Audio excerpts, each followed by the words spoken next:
Nos próximos capítulos de Garota do Momento, Zélia, cada vez mais cercada por segredos, entra em estado de alerta ao perceber que Clarice pode estar mais próxima do que nunca de descobrir sua verdadeira identidade.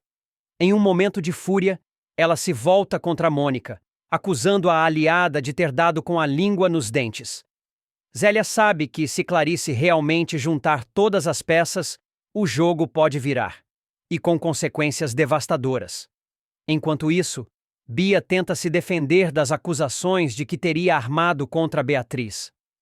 Com lágrimas nos olhos, ela nega veementemente qualquer envolvimento nas armações que quase destruíram a irmã. Mas a dúvida ainda paira no ar, e Beatriz permanece desconfiada, dividida entre o desejo de acreditar na irmã e o receio de estar sendo enganada mais uma vez. No núcleo romântico da história, Topete cria coragem e se declara para Eugênia, pedindo a moça em namoro. No entanto, a resposta não é a que ele esperava.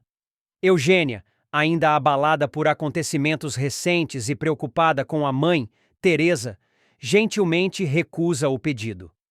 Apesar de gostar do rapaz, ela diz que não está pronta para se envolver naquele momento. A recusa deixa Topete frustrado, mas ele promete esperar o tempo que for necessário. Eugênia e Jacira, por sua vez, demonstram grande preocupação com a saúde de Teresa. A matriarca vem apresentando sinais de cansaço e fragilidade, e as duas temem que algo mais sério esteja acontecendo. A preocupação se intensifica quando Alfredo confronta Juliano, acusando-o de ter feito uma brincadeira cruel com Teresa, uma situação que a abalou profundamente. Juliano, como sempre, se esquiva da responsabilidade e tenta minimizar os fatos, mas Alfredo deixa claro que não aceitará mais provocações. Em busca de um momento de leveza, Alfredo, Teresa, Eugênia e Jacira decidem passar o dia na praia. O passeio traz um breve respiro para todos, e Teresa parece reviver um pouco do brilho de antigamente. Mesmo assim, as atenções continuam voltadas para seu bem-estar. Enquanto isso, Clarice começa a perceber sinais perturbadores. Depois de algumas tonturas e lapsos de memória, ela desconfia que Juliano voltou a dopá-la, repetindo o ciclo de manipulação que a manteve cativa durante anos. Atenta, ela decide agir em silêncio, tentando colher provas antes que seja tarde demais. O clima é de tensão e incerteza, com cada personagem travando suas próprias batalhas. Os segredos estão prestes a explodir, e a verdade, quando vier à tona, poderá mudar tudo. E aí, gostou do vídeo? Então já deixe seu gostei e me diz aí nos comentários qual o seu personagem favorito da novela até agora. Depois de uma longa jornada em busca da verdade, Clarice finalmente acreditava que teria justiça. Recuperada da amnésia, ciente de todas as mentiras e manipulações das quais foi vítima, ela decide dar o passo mais corajoso de sua vida: denunciar Juliano, seu ex-marido, por um crime terrível: o assassinato de Valéria, a vedete que foi dada como desaparecida meses atrás. No entanto, em uma virada surpreendente e cruel, Clarice será quem acabará atrás das grades, vítima de mais uma armadilha engenhosamente arquitetada por Juliano e seus cúmplices. Tudo começa quando Zélia, aliada improvável de Clarice, encontra Geraldo, o antigo capanga de Maristela, mãe de Juliano e cúmplice de diversos crimes. Com promessas de dinheiro fácil, ela suborna o homem para obter uma informação crucial: onde está enterrado o corpo de Valéria. Pressionado e com medo de acabar morto como tantos outros que sabiam demais, Geraldo cede. Ele revela a localização exata do local onde a vedete foi enterrada às pressas, sem dignidade, como se fosse um segredo que precisava desaparecer para sempre. Zélia, com posse dessa informação, se une a Clarice. As duas fazem uma denúncia anônima à polícia, revelando a localização do corpo. A polícia age rapidamente. Em poucas horas, peritos escavam o local indicado e encontram os restos mortais de Valéria. A descoberta choca a imprensa e reacende o mistério sobre seu desaparecimento. Agora, com um corpo e um possível depoimento-chave, Clarice sente que pode finalmente desmascarar Juliano. Determinada, Ela se apresenta à delegacia. Com voz firme, afirma ser testemunha ocular do crime. Relata como Juliano assassinou Valéria em um acesso de fúria, depois de uma discussão intensa envolvendo chantagens e traições. Clarice também revela que, por anos, foi dopada pelo próprio marido, mantida sob controle enquanto ele manipulava todos ao seu redor e desviava dinheiro da perfumaria carioca. É um relato forte, carregado de emoção, mas também de lógica. Tudo faz sentido. O desaparecimento de Valéria, a submissão de Clarice, os segredos financeiros de Juliano. O delegado, diante da gravidade da denúncia, convoca Juliano para prestar depoimento. Mas o vilão não é pego de surpresa. Ele já esperava esse movimento. Frio e calculista, Juliano aparece na delegacia com uma nova versão dos fatos. E desta vez, é Clarice quem ele coloca como vilã. Juliano diz ao delegado que Clarice, ainda desmemoriada e emocionalmente instável, assassinou Valéria num surto de ciúmes e confusão. Segundo ele, a vedete teria se aproximado demais da família e despertado a ira de Clarice, que não suportou a proximidade entre os dois. Para dar credibilidade à sua versão, Juliano apresenta um testemunho de Geraldo, agora comprado e subornado por Maristela. Geraldo mente sem pudor. Afirma que viu Clarice matar Valéria com as próprias mãos. Diz ainda que Juliano, tentando proteger a esposa, escondeu o corpo da vedete para evitar escândalo e salvar o nome da família. Com esse depoimento, a história de Juliano passa a parecer plausível aos olhos da lei. Mas ele não para por aí. Para reforçar sua narrativa e colocar ainda mais desconfiança sobre Clarice, Juliano usa um trunfo financeiro: a conta bancária secreta em nome da ex-mulher. Trata-se da mesma conta onde ele escondeu todo o dinheiro que desviou da perfumaria. O vilão faz um acordo com o gerente do banco e providencia que um extrato bancário seja enviado diretamente ao delegado. Quando o documento chega à delegacia, a autoridade policial se depara com um valor exorbitante depositado em nome de Clarice.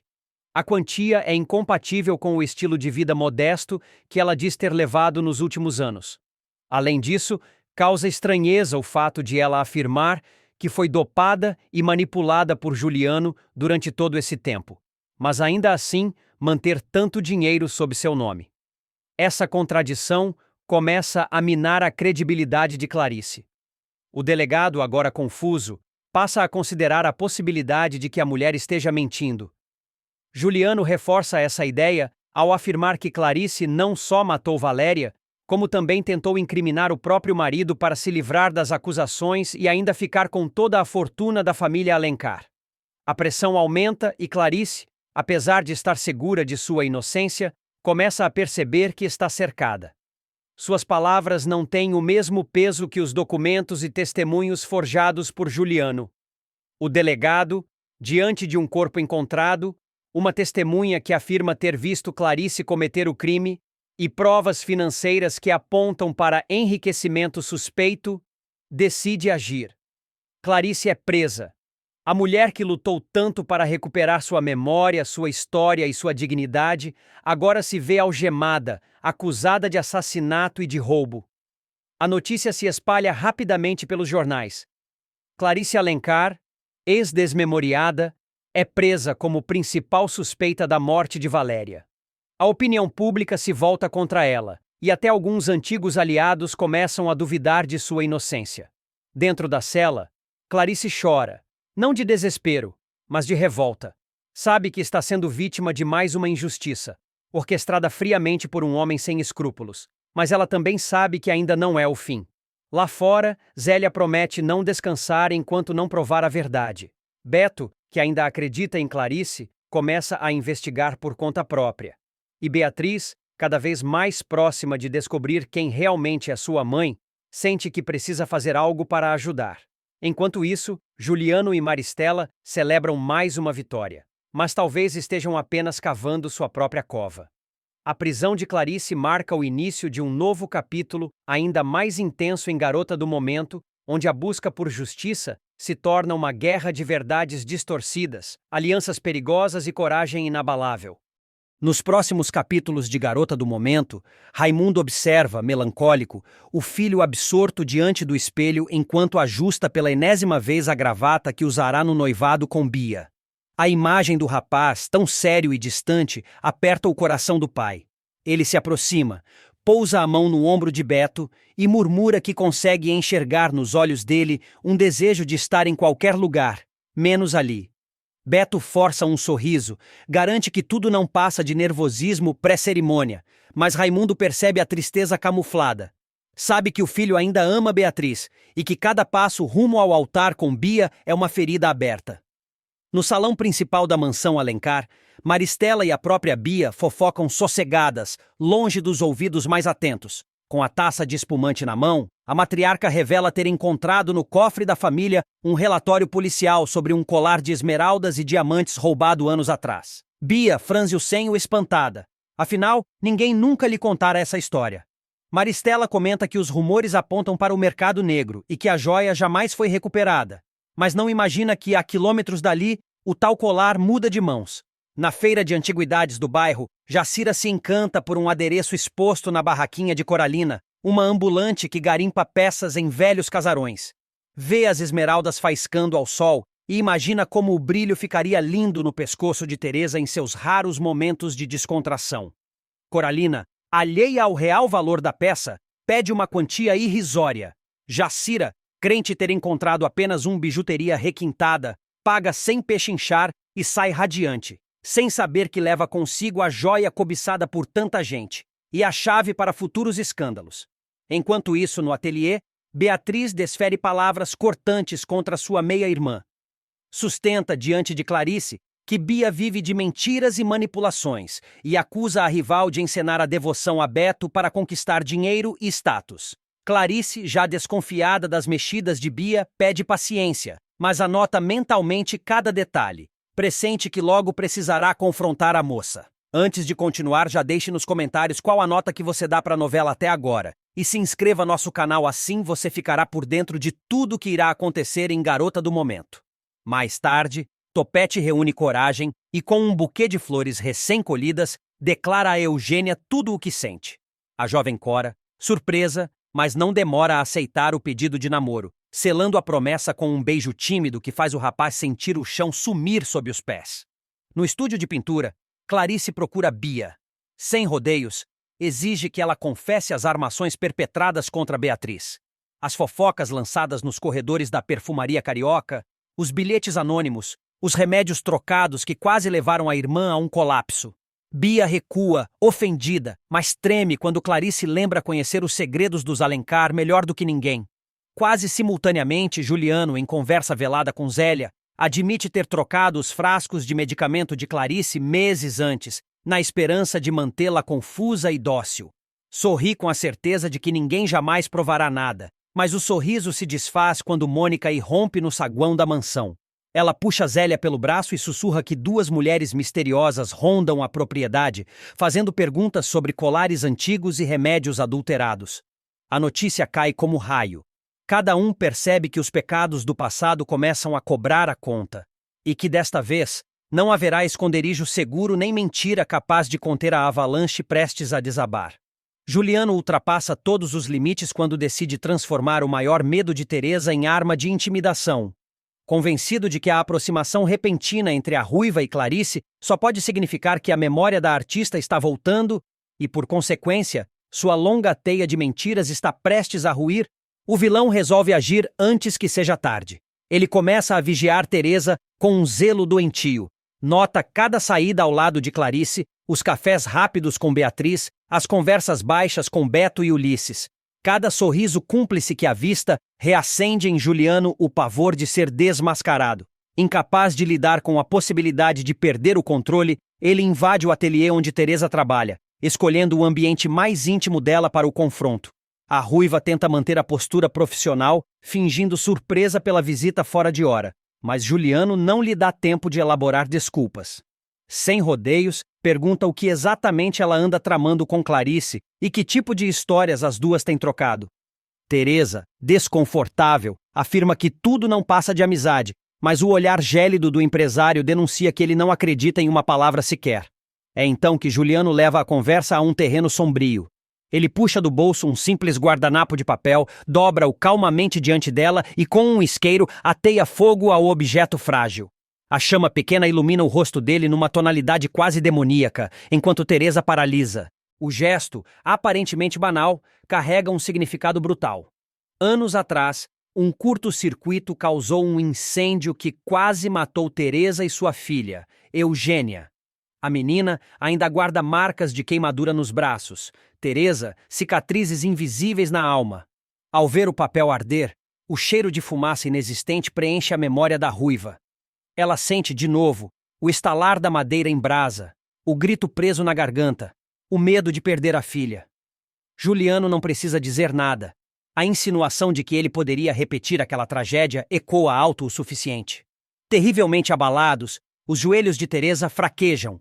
O transtorno obsessivo-compulsivo, mantido sob controle há meses, rompe a represa.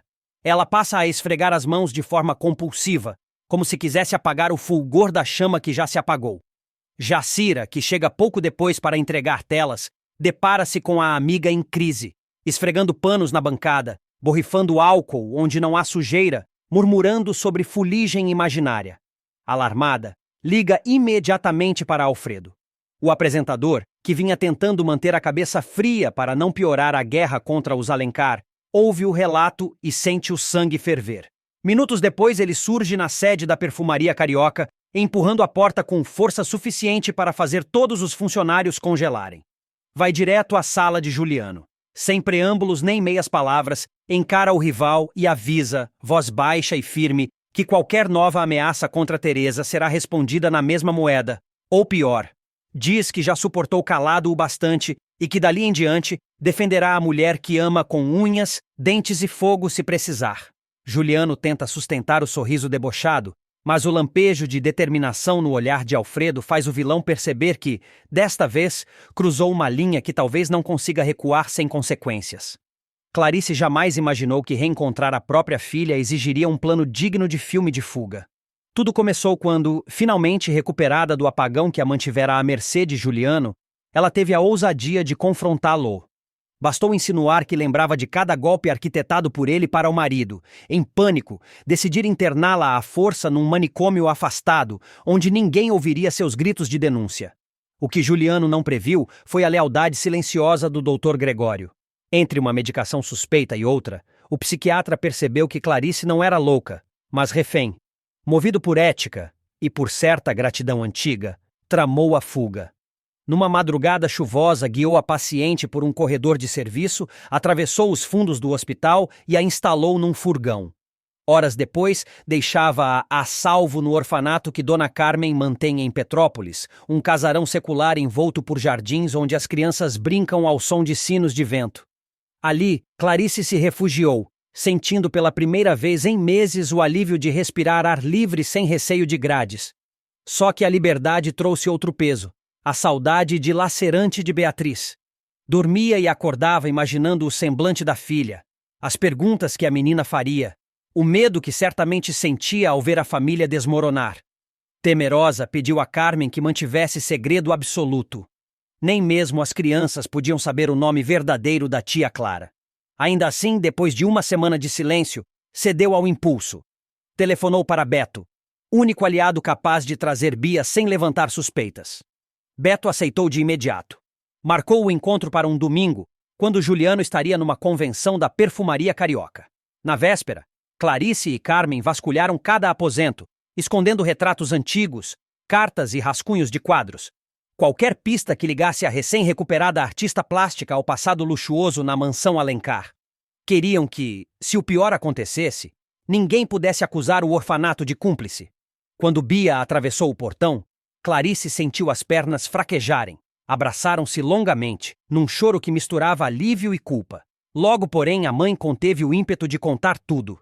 Limitou-se a dizer que pedira a separação de Juliano e precisava permanecer escondida até as coisas se acalmarem. Bia, confusa, jurou que guardaria segredo.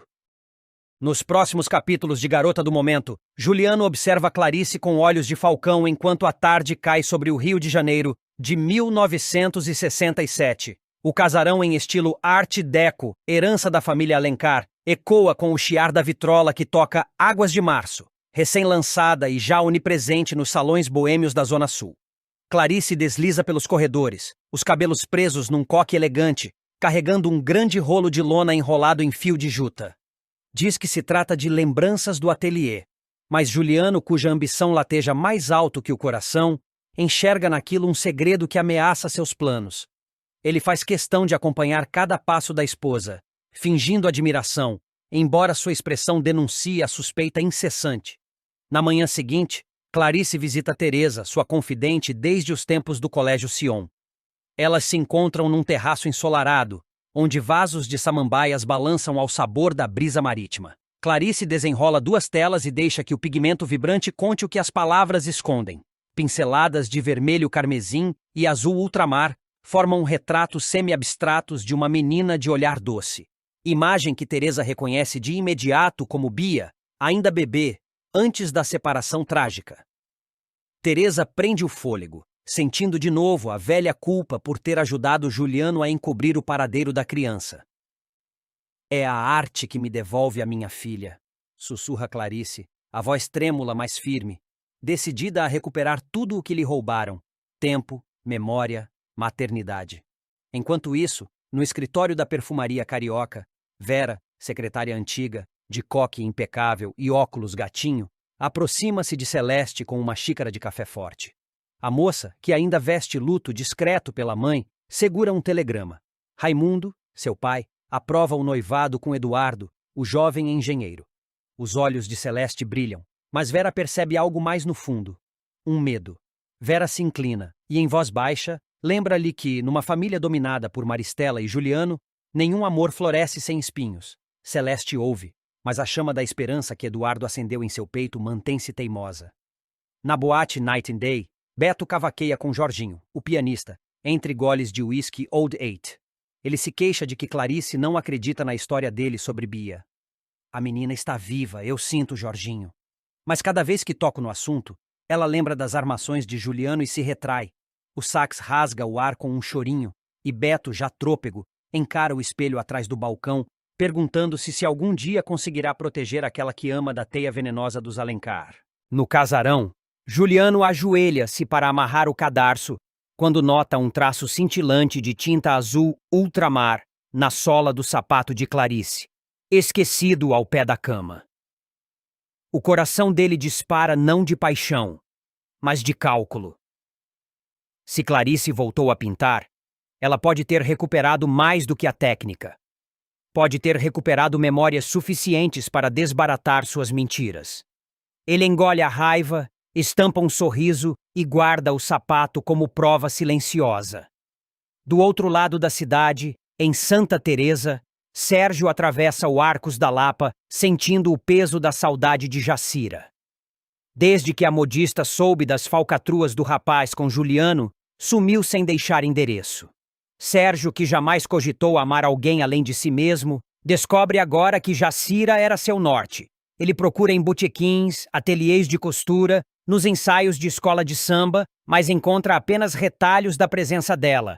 Um esboço de vestido, um alfinete esquecido, uma risada distante que se confunde com o batuque dos pandeiros. À noite, Juliano convoca Teresa ao salão principal, onde lustres de cristal derramam luz ocre sobre tapetes persas.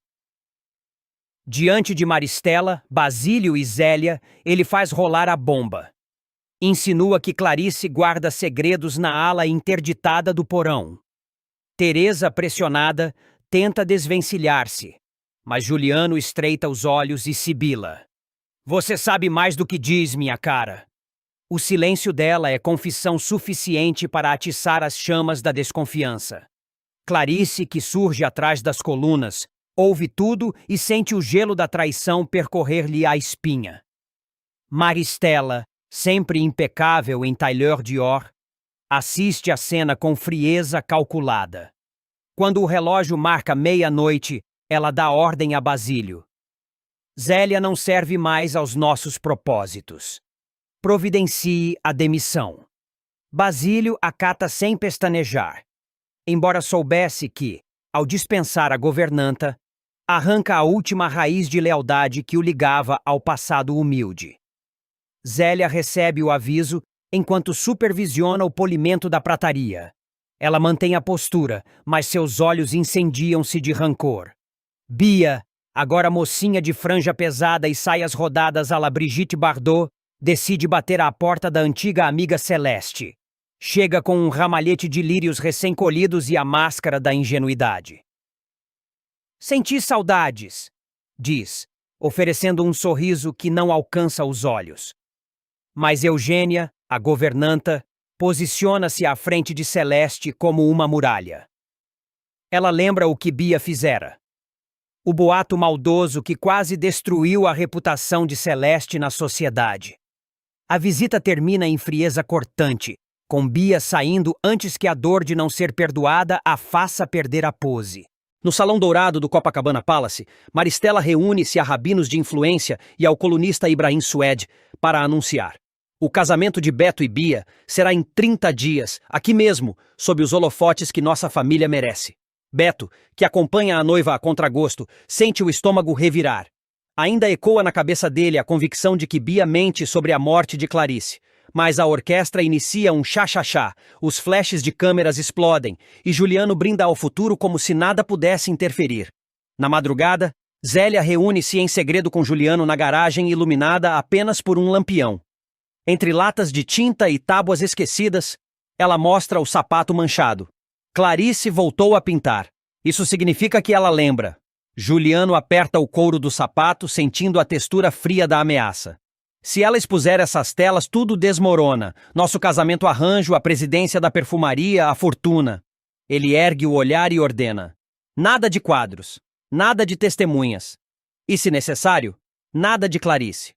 Mas o que Juliano não percebe é que, naquele instante, Clarice vira a última pincelada em uma grande tela escondida no sótão, alugado em Santa Teresa. Sob a luz amarelada de um lampião, ela retrata uma criança de cabelos cacheados, segurando um colar Mystic Necklace, talismã que pertenceu à bisavó Valentina, e assina com o nome de batismo que renega há anos, Clara Valentina. Cada traço é um grito por justiça. Cada cor, um elo perdido entre mãe e filha. Ao terminar, ela enrola a tela, enxuga o suor e decide que no vernissage clandestino do restaurante Beco das Garrafas revelará tudo ao mundo. Enquanto isso, Sérgio finalmente encontra Jacira no ateliê improvisado da Portela. Ela corta tecidos azuis e brancos para fantasias de passistas quando o vê. Ele implora perdão, promete denunciar Juliano e libertar Clarice. Jacira, altiva, lembra-o de que promessas vazias não bastam, mas ao notar a amargura genuína nos olhos dele, oferece-lhe uma chance. Traga provas. Mostre-me que é capaz de dar voz à verdade. No topo do Morro da Urca, Juliano marca encontro com Basílio e Maristela. A brisa salobra que sopra da Baía de Guanabara, eles tramam o próximo movimento. Basílio sugere destruir as pinturas. Maristela prefere algo mais elegante. Casar Bia com Beto e isolar Clarice num sanatório sob pretexto de esgotamento nervoso. Juliano sorri, satisfeito. Um destino apropriado para uma mulher que vive no mundo da lua. Mas a cidade move-se ao ritmo da bossa nova, e segredos não ficam presos nos porões por muito tempo.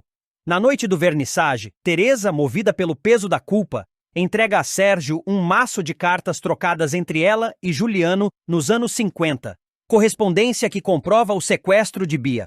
Sérgio corre até o Beco das Garrafas, onde Clarice expõe suas telas sob luzes coloridas e improvisos de João Gilberto. No instante em que Clarice revela o quadro manifesto, Juliano irrompe pela porta, mas encontra um público extasiado diante da obra que une arte e denúncia. Celeste, ao lado de Eduardo, assiste emocionada.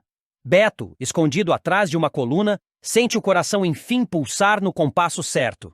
Zélia, demitida mais livre, junta-se a Basílio apenas para sussurrar-lhe que a festa acabou, desta vez, para eles. Maristela, pálida, percebe que o casamento apressado não deterá o escândalo. E quando Clarice ergue a voz para declarar que busca sua filha, um coro de testemunhas se forma. Sérgio entrega as cartas. Teresa chora e confirma tudo. Jacira surge com documentos sobre a transferência ilegal de Bia. Juliano tenta falar, mas a polícia já atravessa o salão, convocada por uma denúncia anônima, o telegrama que Vera enviara discretamente do escritório. Enquanto algemas reluzem sob a bola de espelhos, a canção Chega de Saudade sobe no volume, como um presságio de libertação. Clarice encara Juliano sem medo, as mãos ainda manchadas de tinta, símbolo de uma verdade que nenhum poder ou mentira consegue apagar.